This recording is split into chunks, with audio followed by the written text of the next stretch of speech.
Comment intégrer facilement les probiotiques et prébiotiques dans votre quotidien? Ils jouent un rôle essentiel dans notre bien-être global. Ils soutiennent la digestion, renforcent l'immunité et influencent même l'humeur. Cependant, leur efficacité dépend de leur intégration adaptée à votre alimentation. Dans cette vidéo, je vais vous expliquer pourquoi ils sont indispensables, comment bien les associer et surtout comment les inclure simplement dans votre quotidien. Sachez que cette vidéo fait partie d'une série de plusieurs vidéos que vous retrouvez dans ma playlist sur YouTube intitulée Les 3 piliers du microbiote. Car oui, croyez-moi, le sujet est vaste. Alors, pourquoi les probiotiques ne suffisent pas seuls? Prendre uniquement des probiotiques n'est pas suffisant pour optimiser la santé intestinale. Les probiotiques apportent des bactéries bénéfiques, oui, mais pour qu'elles se développent et remplissent pleinement leur rôle, elles doivent être nourries. C'est là qu'interviennent les prébiotiques, des fibres alimentaires non digestibles servant de nourriture à ces bactéries. Sans prébiotiques, vos probiotiques risquent de ne pas survivre ou d'être moins efficaces. De plus, lorsque les bactéries bénéfiques consomment des prébiotiques, elles produisent des postbiotiques, comme les acides gras à chaîne courte, AGCC. Ces substances renforcent la barrière intestinale, réduisent l'inflammation et soutiennent le système immunitaire. Pour maximiser ces bienfaits, il est donc crucial d'associer des aliments riches en probiotiques et en prébiotiques dans votre alimentation. Si vous voulez en savoir plus, je vous conseille cette vidéo, je mets le lien en barre d'information. Point important, commencez par une intégration progressive. Chaque personne a un microbiote unique. Cela signifie que les réponses aux probiotiques et prébiotiques peuvent varier d'une personne à l'autre. Il est donc essentiel d'introduire ces aliments ou compléments progressivement et un à un pendant une période de 3 jours avant d'introduire un autre. Pourquoi cette approche est importante?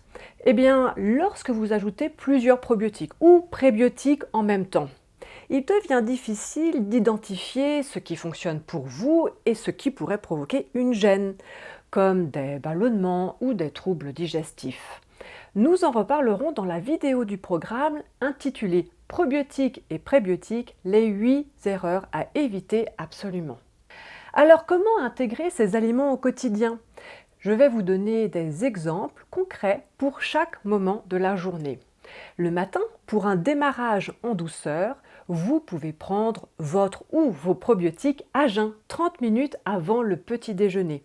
Cela garantit que les souches bénéficient d'un environnement moins acide pour atteindre les intestins. Alors, certaines bactéries, Lactobacillus, Bifidobacterium ou levures comme Saccharomyces boulardii, résistent assez bien aux environnements acides et peuvent être prises pendant les repas. Pour faire simple, respectez les instructions sur l'emballage. Et si vous êtes amateur de café, attendez 1 heure avant d'en boire. Le café acide peut nuire à la survie de certaines bactéries et accélérer leur passage dans le tube digestif, limitant leur efficacité. Pour le petit déjeuner, eh bien, nous allons apporter des probiotiques, par exemple un verre de kéfir aux fruits ou lait. Personnellement, c'est celui que j'ai choisi. Car plus diversifié en souches lactiques que le yaourt, je vous affiche la liste à l'écran des souches que le kéfir de lait contient en général. Je vais apporter à ça des prébiotiques avec par exemple une galette de son d'avoine riche en bêta-glucane, des fibres prébiotiques qui nourrissent vos bonnes bactéries et favorisent la production de postbiotiques. Ou alors un pudding aux graines de chia. Ces petites graines regorgent de fibres solubles qui stimulent la croissance des bonnes bactéries et apportent des oméga 3, réduisant l'inflammation. Retrouvez les recettes en barre d'information.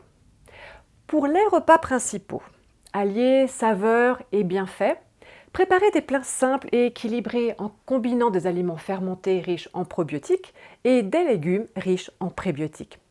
Par exemple, que ce soit pour le déjeuner ou dîner, faites revenir dans une poêle des légumes comme le poireau, riche en inuline, des champignons shiitake, bêta-glucane, le poivron rouge, FOS, l'asperge, inuline. Ajoutez une source de protéines comme du poulet, pensez au persil, au cumin pour leurs précieux polyphénols aux propriétés antioxydantes et anti-inflammatoires. Vous pouvez accompagner ce plat d'une salade de pommes de terre riche en amidon résistant car elle est froide. Voici pourquoi. Lorsqu'on cuit des pommes de terre, leur amidon devient accessible et facilement digestible sous forme d'amidon disponible. Cependant, si on laisse les pommes de terre refroidir après cuisson, par exemple pour préparer une salade, une partie de cet amidon subit un processus appelé rétrogradation. Cela transforme une partie de l'amidon en amidon résistant. Et l'amidon résistant est une forme d'amidon que notre système digestif ne peut pas décomposer. Il passe intact dans le côlon, où il agit comme un prébiotique nourrissant les bonnes bactéries intestinales.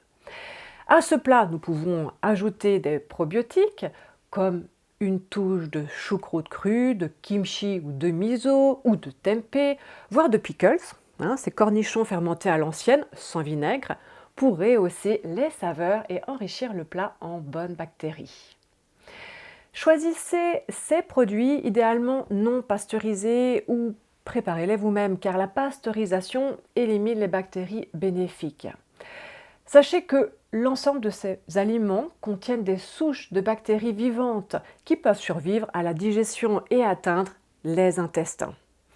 Donc, consommez-les pendant votre repas. Et si vous voulez un dessert, une option gourmande, un carré de chocolat noir 70% ou plus qui contient des flavonoïdes et des fibres solubles joue un rôle prébiotique en stimulant les bifidobactéries et les lactobacilles. Alors, est-ce qu'on peut justement éviter de prendre des compléments de probiotiques et opter pour les aliments riches en ceux-ci? Eh bien, tout dépend. Car par exemple, pour une personne qui n'a pas ces bactéries bénéfiques, ce que je peux voir par un test des selles, comme ici, 0, il va falloir complémenter au début et ce résultat est malheureusement courant en cas de dysbiose, pullulation bactérienne pathogène comme SIBO, IMO. En fait, c'est cas par cas. Prenez bien note que je vous donne ici des conseils généraux. Dans tous les cas, si vous voulez intégrer des prébiotiques sous forme de compléments, eh bien vous pouvez ajouter un complément en particulier ou faire des mélanges selon vos objectifs santé.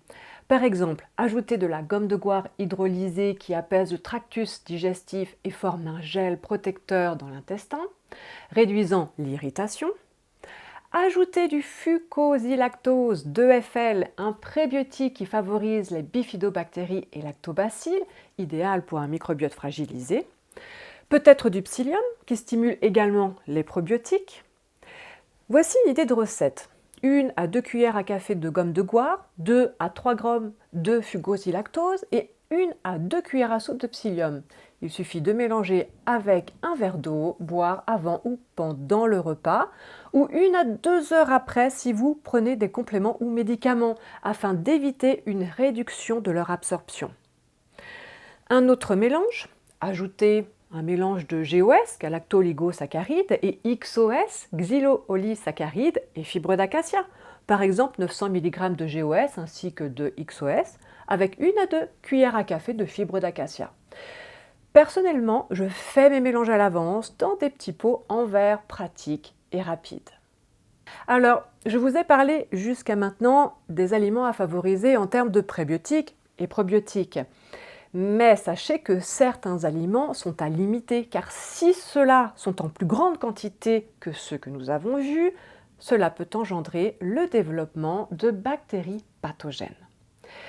Donc, limitez les sucres, bonbons, sodas, pâtisseries, certains additifs ou édulcorants artificiels, aspartame, sucralose, qui réduisent les bonnes bactéries, comme les lactobacilles. Aliments transformés, charcuterie, plats frits ou céréales raffinées, pauvres en fibres et riches en graisses trans.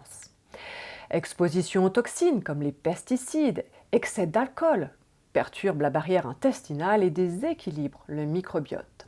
Stress chronique altère l'axe intestin-cerveau et favorise la croissance des bactéries pathogènes. Aussi, l'usage fréquent de certains médicaments. On en reparlera dans cette vidéo du programme. En résumé, pour optimiser votre santé intestinale, 1. Adoptez une approche combinée en intégrant des aliments riches en probiotiques et en prébiotiques. 2. Introduisez-les progressivement, un à un, pour évaluer leur tolérance et adapter votre routine à vos besoins. 3. Évitez les produits qui nuisent à votre microbiote pour maximiser les bienfaits. Avec un peu de planification, ces habitudes deviennent un plaisir et non une contrainte. Dans la prochaine vidéo, qui fait partie du programme, nous parlerons un peu plus en détail des compléments à utiliser en fonction de certaines problématiques de santé, car je souhaite vous donner des infos plus spécifiques. Quels probiotiques et prébiotiques privilégier si vous avez des troubles digestifs, pour l'immunité, en cas de perméabilité intestinale, inflammation, à améliorer la production de vitamines, en cas d'eczéma, infection vaginale. Nous ferons le point dans la prochaine vidéo. Voilà, nous arrivons à la fin. Si vous avez appris quelque chose, merci de liker cette vidéo et abonnez-vous pour plus de conseils santé. Je vous dis à très bientôt et prenez soin de vous.